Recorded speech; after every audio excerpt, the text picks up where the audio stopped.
this is Candy with The Art of Joy, and I am just getting everything coordinated real quick, and then we'll get started. Actually, I'm not doing any painting today. I just hopped on to give you what I'm calling inspiration motivation. So let me find my live feed, which I am not seeing. I did this the other day. Went live and then clicked on something and could not find my live page. And so I may be hopping right back off. Oh, there it is. Takes me a moment. Hold on, folks. Whoops. Didn't want it to do that. Okay, there we go. Now I know what to do. Takes me a few moments. I still haven't gotten used to all this technology. So, let's see. It also looks like I kind of need to adjust where I am sitting at. So anyway, if you are on here with me, go ahead and let me know in the comments, and that way I know that I'm not here all by myself. So, like I said, I'm calling this inspiration motivation. And you know what? I'm hearing my own voice here. I need to turn off the sound because this is a big distraction.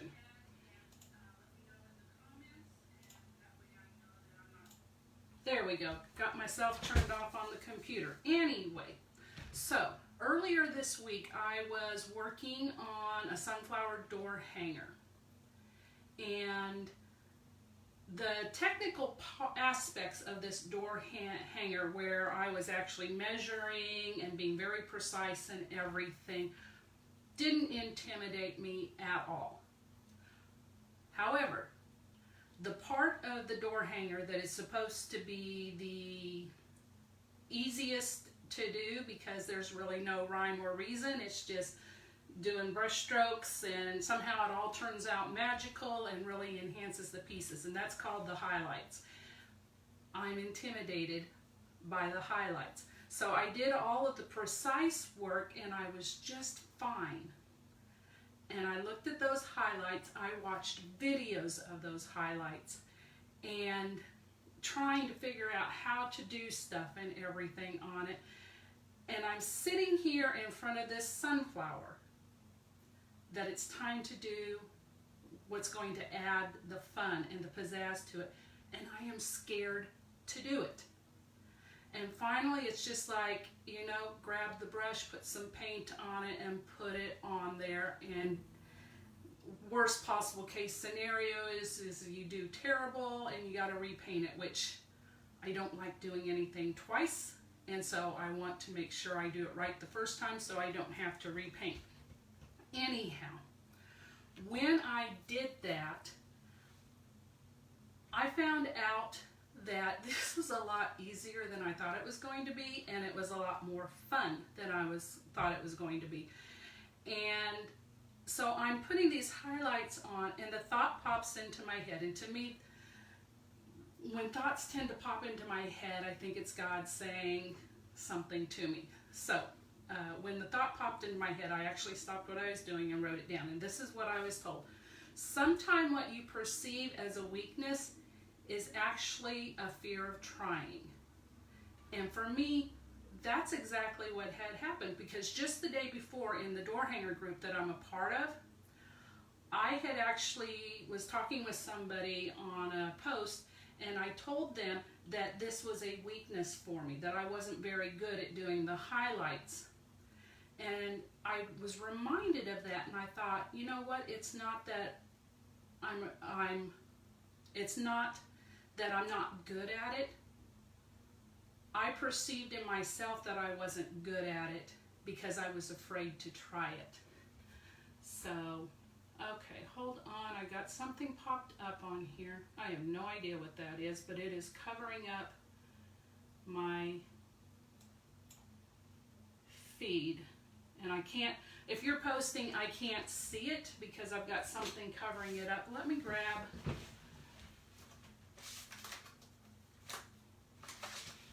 I'm just grabbing my iPad really quick and I'm going to get on that, and let's see if I can actually talk and do this at the same time. Anyway, so I was thinking about how many things that not only I do, but a lot of other people do, or maybe that it's not that they do, they're afraid to do it, so they perceive in themselves that they don't have the ability, when the reality is they're just afraid to try. And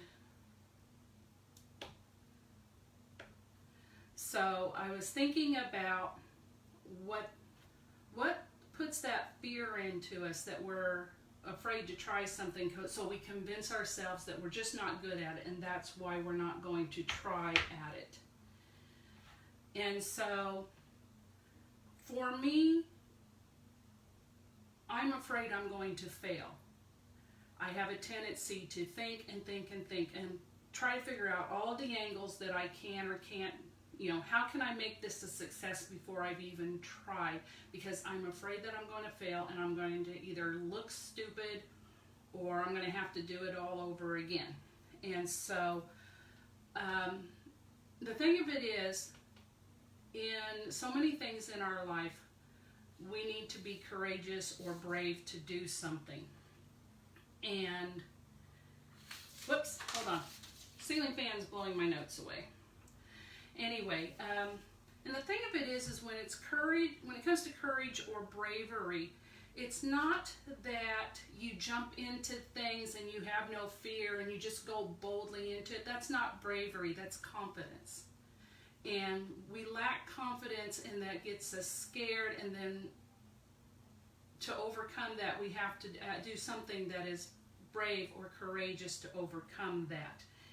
So bravery and courageousness is doing something not in the absence of fear, but because you are in fear. And so the thing of it is being brave doesn't have to be the big acts. For me, I'm afraid to fly. And a few years ago, I had to do some flying, and it scared the daylights out of me. I'm still afraid to fly, but I did it anyway. For me, that was being courageous, and it helped that my husband was with me, and he knew that I was scared, and he was just there trying to be as supportive as he possibly could. But I think that we can do brave and courageous things every day. But they're little things. And so maybe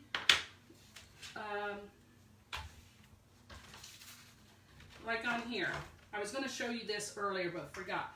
This is my technical part. This is the part that I had to be precise and draw it out and everything, and that part was easy. See these lines? That's what intimidated me. That's what I was scared of. These little lines that to a lot of other people look like nothing, but represented something to me that I may fail at, and I didn't want to do that. So, for me, when I put these lines on, that was my little act of courage. The next time I have to do these lines, it's going to be easier. And the next time after that, it's going to be easier. And doing these little acts of courage is going to get me to a point where I don't think about it anymore. I just do it because I conquered that fear. So, okay. Let me just see where I'm at.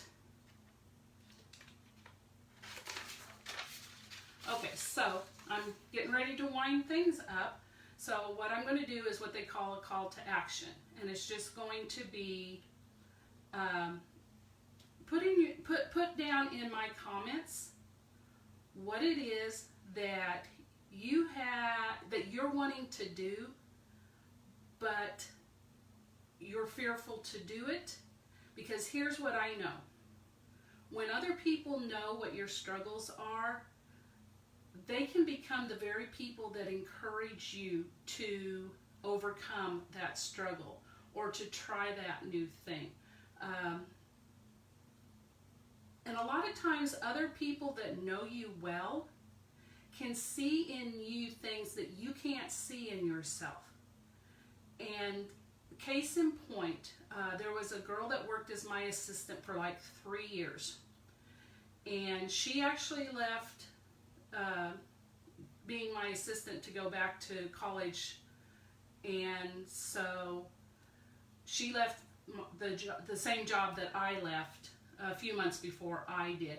And after I left, I'm talking to her and I tell her what I'm thinking about doing. She's like, Candy, I so can see you doing that. You would be awesome at it. I didn't see that in myself. That was scary. This is scary to me, but she saw it. And so a lot of times others can see the potential in you that you can't see for yourself, and letting them in and letting them know that you're wanting to do this, but it's a struggle for you. They're going to become the people that are telling you that you can do it, who are going to be your encouragers. And we all need people that are going to encourage us when we're trying something new.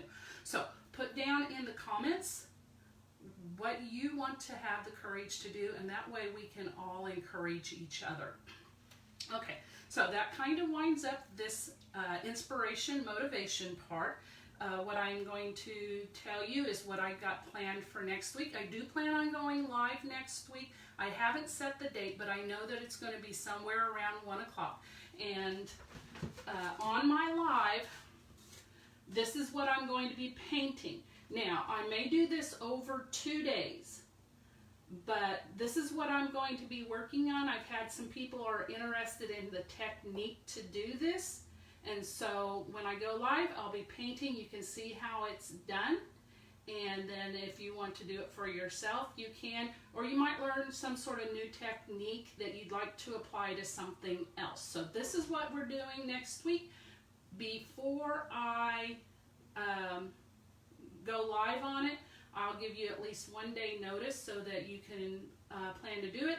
And then if you're not available at 1 o'clock, then it will be available on my business page and you can view it later.